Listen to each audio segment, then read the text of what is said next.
আমার নবী মুস্তাফা বললেন তোমাদের এই দুনিয়া, আমার নবী বললেন না আমাদের দুনিয়া। আমার নবী বললেন তোমাদের দুনিয়া, আমার নবী এই জায়গাতে বললেন না তোমার আমাদের এই দুনিয়া বড় বা এই দুনিয়া। আমার নবী মুস্তাফা বললেন তোমাদের এই দুনিয়ার আমার তিনটা জিনিস পছন্দ। আমার নবী মুস্তাফা গায়বের সংবাদদাতা নবী আমার বলেন তিনটা জিনিস হলো আমার পছন্দ। এক নম্বর হলো খুশবু, যেটাকে আমরা আতর বলি।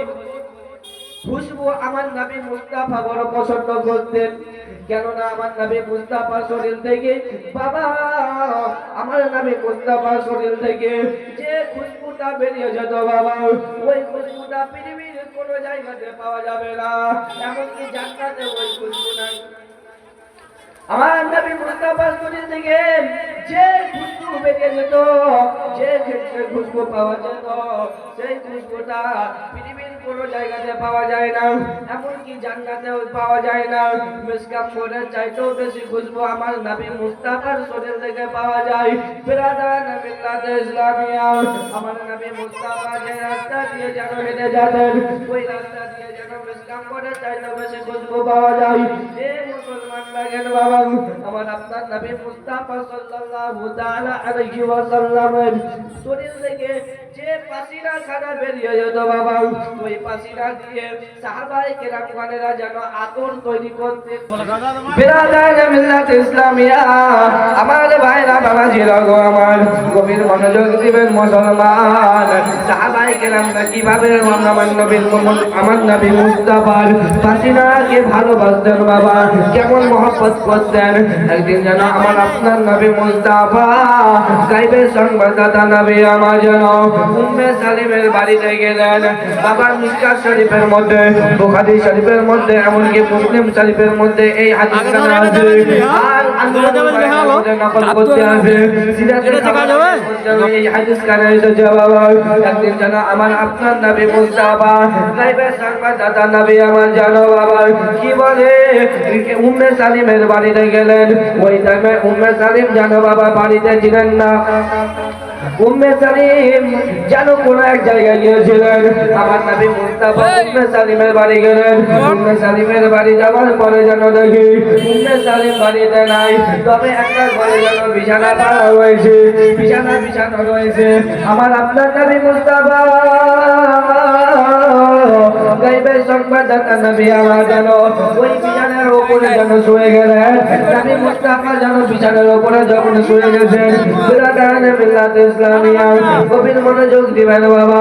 আমার আপনার নবী মুস্তাফা বিছানার উপরে শুয়ে আছে, এমন টাইমে বাবা কিছুক্ষণ পর উম্মে সালিম যেন বাড়ি আসলো।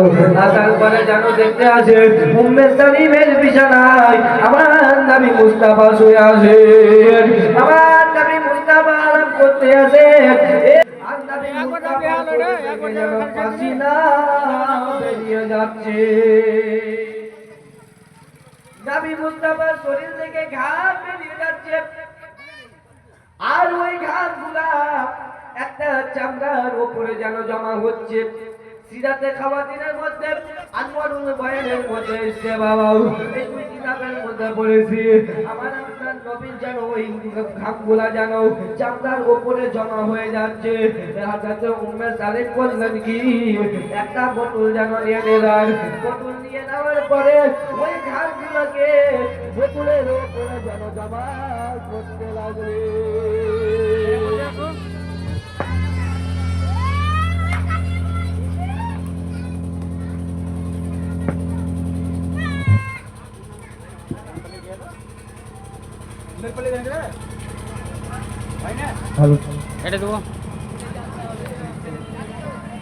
বোতলের উপরে যেন জমা করতে লাগলেন।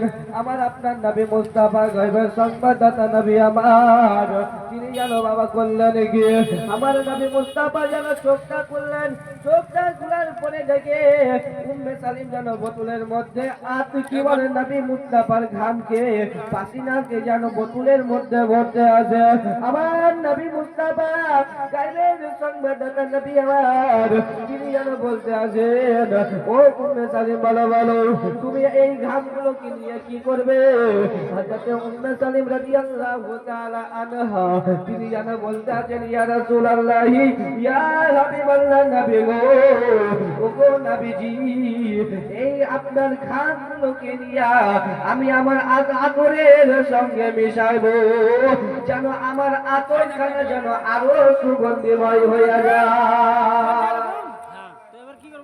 আমার আতর আরো যেন সুগন্ধিময় হয়ে যায় বেরাদার ইসলামিয়া আমার নবী মুস্তাফার খানকে লইয়া সাহাবায়ে কেরাম গণেরা যেন আতর তৈরি করতেন আমার নবী মুস্তাফার খান নিয়ে আতর তৈরি করতেন হযরত আনাস রাদিয়াল্লাহু তাআলা আনহু তিনি যেন বলতে আছেন তিনি উম্মে সালিম রাদিয়াল্লাহু তাআলা আনহার যেন ছেলে ছিলেন সেই হযরত আনাস রাদিয়াল্লাহু তাআলা আনহু তিনি যেন বলতে আছেন গো আমার ইন্তেকালের পরে বাজারের কোনো খুশবু নাই বাজারের কোনো আতর নাই মার্কেটের কোনো আতর নাই দুনিয়ার কোনো আতর নয় যে আতরের সঙ্গে নবী মুস্তাফার ঘাম খানা লাগানো রয়েছে ওই আতর যেন আমার কাফনে মিশানো হয়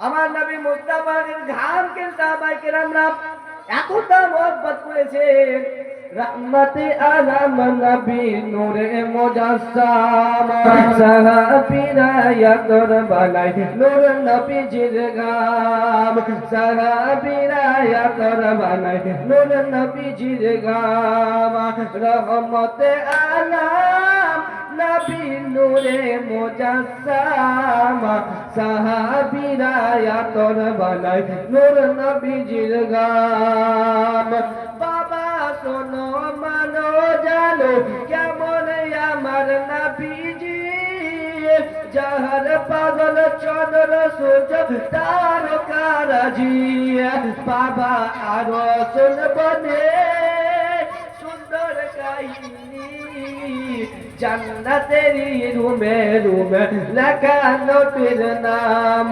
রহমতে আলম নবী নূরে মুজস্সাম সাহাবীরা আতর বানায় নূর নবীজির ঘাম উস্তুনে হান্নানায়াতা খেজুর গাছের নাম যাকে ধরে খুদ বাঁধতেন রাসূল আকরাম উস্তুনে হান্নানায়াতা খেজুর গাছের নাম যাকে ধরে খুদ বাঁধতেন রাসূল আকরাম গাছটা নবীর বিরহে এখনো কান্দিতে রহে কত ভাগ হয় যত সাহাবায়ে কেরাম রহমতে আলম নবী নূরে মুজস্সাম সাহাবীরা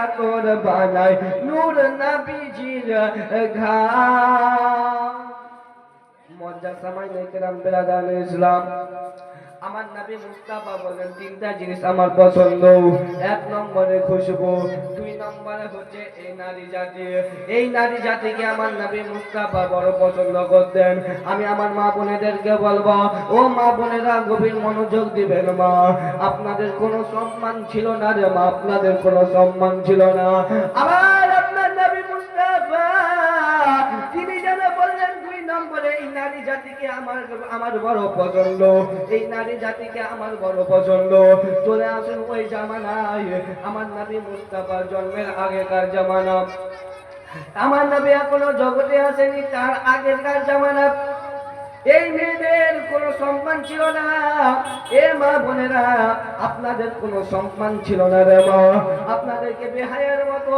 আপনাদের উপর নির্যাতন চলেছে মা তবে আমার নবী মুস্তাফার শুকরিয়া আদা করুন আমার আল্লাহ পাকের শুকরিয়া আদা করুন আমার নবী মুস্তাফার কারণে আজকে আপনাদেরকে সম্মান দেওয়া হয়েছে এমন এমন সম্মান দিয়েছে বাবা এত সম্মান আমার নবী আপনাদেরকে দিয়েছে আমরা যদি জানতে পারতাম এই নারীদেরকে নবী মুস্তাফা কতটা সম্মান দিয়েছে আমরা তো জানতে পারলে তো তার আমল করতাম আমরা জানি না ভালোভাবে শুনে রেখে দিন বাবা। ওই জামানার কথা যখন বাবা আমার নবী মুস্তাফা জগতের বুকে আসে নাই, ওই টাইমে যখন কোন মেয়ে সন্তান কন্যা সন্তান জন্ম নিত, ওই মেয়েকে যেন জিন্দা দাফন করে দেওয়া হতো। ওই মেয়েটাকে বাঁচতে দিত না, ওই মেয়েটাকে লালন পালন করতো না। এমন নির্যাতন করেছে, এমনকি কোন মেয়ের যদি স্বামী মারা গিয়েছে, ওই মেয়েটাকে মানহুস বলে ঘোষণা করে। তো কোন মেয়ে যদি স্বামী মারা যেত, ওই মেয়েটার উপরে এমন জুলুম অত্যাচার করত, ওই মেয়েটাকে বাজারে গিয়া যেন বিক্রি করে দিত, আবার তার উপরে অত্যাচার করতো, অন্যায় অত্যাচার করতো। এতগুলা কষ্ট সহ্য করেছিল মা। আমার বোনেরা গভীর মনোযোগ দিবেন মা। ও আমার নবী মুস্তাফা আসলেন, আমার নবী মুস্তাফা যেন এলান করে দিলেন, নারীকে দাফন করার জন্য নয়, নারীকে বাড়িতে লালন পালন করার জন্য আমার নবী মুস্তাফা এমন সম্মান দিলেন, এই মেয়ের পায়ের তলে সন্তানের জান্নাত ঘোষণা করে দিলেন। মুসলমান, এই মেয়েদের কোনো সম্মান ছিল না। আমার নবী মুস্তাফা আসলেন, এলান করলেন, এই মেয়েকে জিন্দা দাফন করার জন্য নয়, বাড়িতে লালন পালন করার জিনিস। আজকে তো বাড়িতে কন্যা সন্তান জন্ম নিলে বাবার মন খারাপ হয়ে যায়, স্বামীর মন খারাপ হয়ে যায়, কিন্তু না ভাইরা বাবাজিরা, আমার নবী মুস্তাফার হাদিস রয়েছে, যদি বাড়িতে যদি একটা কন্যা সন্তান হয়, যে লোকটার সন্তান কন্যা সন্তান একটা হবে, সে একটা জান্নাতের মালিক। বলুন সুবহানাল্লাহ। আজকে তো আমরা এগুলো হাদিস জানি না, আলিম ওলামাদের মুখে শুনি না। মুসলমান, আমার নবী মুস্তাফা আসলেন, এলান করে দিলেন, এই নারীকে জিন্দা দাফন করলে চলবে না, এই নারীকে সম্মান দিতে হবে। এমনকি এমন সম্মান দিলেন এই মায়েদেরকে, যে মায়ের পায়ের তলে সন্তানের জান্নাত ঘোষণা করে দিলেন। এর চাইতে বড় সম্মান আর কি হতে পারে রে মা? এর চাইতে বড় সম্মান আর কি হতে পারে রে বোন? আমার প্রাণের ভাইরা বাবাজিরা, মুসলমান ভাইরা, ও আমার মা বোনেরা, আমার নবী মুস্তাফার খাতিরে আমরা এত কিছু আমরা পেয়েছি। আমার নবী মুস্তাফা যদি না আসতেন, এই নারীদের উপরে এখনো জুলুম অত্যাচার চলেই যেত। ইসলামিয়া, আমি বলেছি আমার নবী মুস্তাফা বলেন তিনটা জিনিস আমার বড় পছন্দ। এক নম্বরে খুশবু, দুই নম্বরে নারী জাতি, আর তিন নম্বরে হলো নামাজ। আমার নবী বললেন আসসালাতু মিরাজুল মুমিনিন, নামাজ মুমিনের জন্য মিরাজ। কিন্তু নামাজ কিভাবে পড়তে হবে আমরা এখন পর্যন্ত জানি না। মিরাজ হবে কি করে? বলছে হুজুর হাদিসে তো আছে আসসালাতু মিরাজুল মুমিনিন, নামাজ মুমিনের জন্য মিরাজ। তো আমরা কেন মিরাজ পাই না? নামাজ পড়ার ঢং নাই। কিভাবে নামাজ পড়তে হবে ওটা শিখতে হবে মুসলমান। যেমন একটা আপনি ব্যবসা করছেন, ব্যবসার যেমন একটা নিয়ম নীতি আছে যে এইভাবে ব্যবসা করলে উন্নতি হবে, ঠিক তেমনি নামাজ পড়ারও একটা নিয়ম কানুন আছে। ওই নিয়ম কানুনটা আমাকে আপনাকে প্রত্যেকটা মুসলমানকে জানতে হবে। এ মুসলমান, আমার নবী মুস্তাফা বললেন এই নামাজকে আমার বড় পছন্দ, কেননা এই নামাজকে বাঁচাবার জন্য জঙ্গে বদর হইল, কতজন সাহাবী জান দিল, জঙ্গে উহুদ হইল, কতজন সাহাবী রক্ত দিল, প্রাণ দিল, জঙ্গে খাইবার হইল, কতজন সাহাবী নিজের জানকে দিয়ে দিল, জঙ্গে হুনাইন হইল, কতজন সাহাবী নিজের জানের পরোয়া করলো না, নিজের বিবি বাচ্চার পরোয়া করলো না, নিজের সন্তান সন্ততির কথা চিন্তা করলো না, পরিবারের কথা চিন্তা করলো না। আমার নবী মুস্তাফার মহব্বতে এই নামাজকে বাঁচাবার কারণে যেন বাবা নিজের জানকে দিয়ে দিয়েছিল। আমার নবী মুস্তাফা যেন বলে 3 নম্বরে এই নামাজ আমার পছন্দ। এই নামাজকে মেরাজের রাত্রে আমার আপনার নবী মুস্তাফা গায়বের সংবাদদাতা নবী আমার মেরাজের রাতে যখন আল্লাহর দরবারে গিয়েছিলেন, আল্লাহর দরবারে যাওয়ার পরে যেন দুই বন্ধু যেন আপসে আপসে আলোচনা করতে বসতে আসে আর দুই বন্ধু মিলে কথা বলে।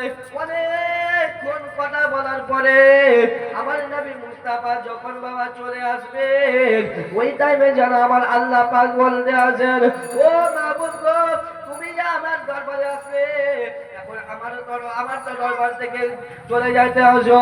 আমার দরবার থেকে আমি খালি হাতে ঘুরাই দেব না, কেননা তুমি আমার কাছে যখন আসলে আমার জন্য কিছু না কিছু নিয়ে এসেছিলে। আমার দরবার থেকে কিছু না কিছু আপনি নিয়ে এসেছিলেন। আমার দরবার থেকে আমি খালি হাতে ঘুরে যেতে দেব না। ও আমার হাবিব গো, যান যান, আমি আপনার উম্মতির জন্য 50 ওয়াক্তের নামাজ দিলাম। কত ওয়াক্তের? 50 ওয়াক্ত। আমরা তো 5 ওয়াক্ত পড়তে পারি না, সময় পাই না, 50 ওয়াক্ত কি করে পড়বো? আমার নবী মুস্তাফা যেন ওই 50 ওয়াক্তের নামাজ নিয়ে চলে আসছেন। আস্তে আস্তে যেন মুসা কালিমুল্লাহর সঙ্গে তার সাক্ষাৎ হইল। মুসা কালিমুল্লাহর সঙ্গে মুলাকাত হইল। মুসা কালিমুল্লাহ বলতে আছেন, ইয়া রাসূলুল্লাহ, আল্লাহর বাড়ি থেকে আসছেন, কি নিয়ে আসবেন?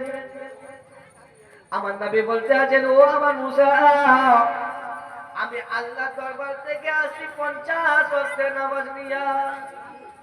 মুসা নবী বলতে আছেন, ইয়া রাসূলুল্লাহ, আপনি ঘুরে যান, আপনার উম্মতি বড় দুর্বল হবে, আপনার উম্মতি বড় কমজোর হবে, 50 ওয়াক্তের নামাজ পড়ার ক্ষমতা তারা রাখবে না। 50 ওয়াক্তের নামাজ পড়ার তারা ক্ষমতা রাখবে না। আমার নবী মুস্তাফা বলতে আছেন, ঠিকই তো। আবার আমার নবী মুস্তাফা আল্লাহর দরবারে যেন গেলেন, ইয়া রাব্বে কায়নাত, 50 ওয়াক্ত থেকে কমান। বলে, কেন? আমার উম্মতি বড় দুর্বল হবে, আমার উম্মতি বড় কমজোর হবে। আল্লাহ, আমার উম্মতি এই 50 ওয়াক্তের নামাজ পড়তে পারবে না। আমার আল্লাহ বলছে, যাও হাবিব, আমি 5 ওয়াক্ত কমিয়ে 45 করলাম। 45 ওয়াক্তের নামাজ নিয়ে আমার নবী মুস্তাফা চলে আসছেন। আবার যেন মুসা কালিমুল্লাহর সঙ্গে দেখা। মুসা নবী জানা বলতে আছেন, মুসা নবী জানা বলতে আছেন, ইয়া রাসূলুল্লাহ, কমেছে। আমার রাসূলুল্লাহ জানা বলতে আছেন, মুসা রে, 5 ওয়াক্ত কমেছে, 45 হয়েছে। আমার মুসা পয়গম্বর জানা বলতে আছেন, আমার মুসা কালিমুল্লাহ জানা বলতে আছেন, ইয়া রাসূলুল্লাহ, ইয়া হাবিবাল্লাহ, নবী গো, আপনার উম্মতি তাও পারবে না, আরো কমিয়ে নিয়ে আসুন। মুসা কালিমুল্লাহ বলতে আছেন, ইয়া রাসূলুল্লাহ, আপনার উম্মতি এই 45 ওয়াক্ত পারবে না, আপনি আবার যান, আরো কমিয়ে আনুন। আমার রাসূলুল্লাহ যেন আমার আল্লাহ দরবারে হাজির। আমার আল্লাহ বলে, হাবিব, কি ব্যাপার? আবার আসলে বলে, আল্লাহ পারবে না, আরো কমান। এরকম করে কিতাবের মধ্যে 9 বার মুসা নবীর সঙ্গে সাক্ষাৎ হইল। 9 বার যাওয়া আসা লেগে আমার নবী 50 থেকে 5 ওয়াক্ত করলেন। বলুন সুবহানাল্লাহ। 50 থেকে পুরা 45 বাদ 5 ওয়াক্তের নামাজ এখন আমাদের নিকট। বিরাদারে মিল্লাত ইসলামিয়া, আমার আল্লাহ পাক বলতে আছে, হাবিব গো, আপনাকে দিলাম 50, আপনি কমিয়ে করলেন 5। যান যান, আপনারটাও থাকবে, আমারটাও থাকবে। বলে, কেমন করে? আমার আল্লাহ পাক বলতে আছে, হাবিব গো, আপনার উম্মতি 5 ওয়াক্তের নামাজ পড়বে, আমি আল্লাহ রাব্বুল আলামিন 50 ওয়াক্তের সওয়াব দেব। আমরা তো 5 ওয়াক্ত পড়ি না, 1 ওয়াক্ত পড়ি না। নামাজ পড়ার কথা বলে বলে সাহেব, কাজ আছে। বলে, কি কাজ? বলে, অমুক কাজ। ঠান্ডা দিনে যদি বলে যে নামাজ কেন পড়ে না, বলে ঠান্ডা দিনে বুঝে করতে পারবো না। গরমের দিনে বলে, গরমের দিনে কাজের ছুটকারা নেই। এই হচ্ছে ব্যাপার আমাদের।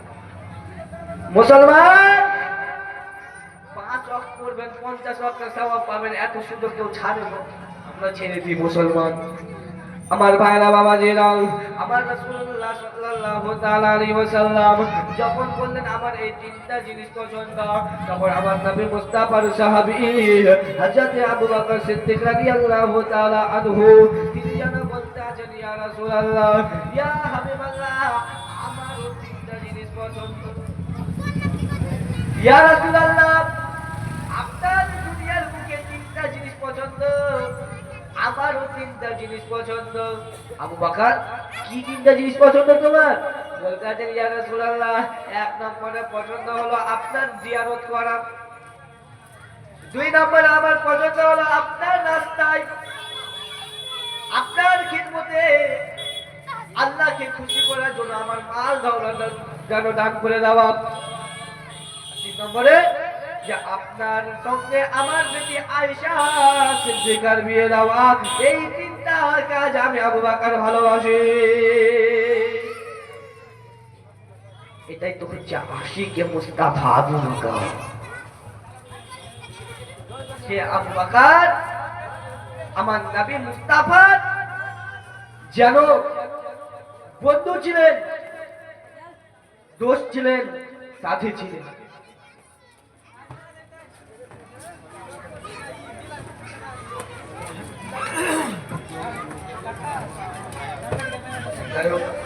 যাই হোক মুসলমান, কইলাম কথা বলিলাম, যত বিদায় নিচ্ছে আজকের মতো। বলার মন্তব্যে ভাষার মন্তব্যে যদি হয়ে থাকে ভুল ত্রুটি সকলের কাছে ক্ষমা প্রার্থী। হায়াত বাকি তো মুলাকাত বাকি। ওয়া আখিরু দাওয়ানা আলহামদুলিল্লাহি রাব্বিল আলামিন।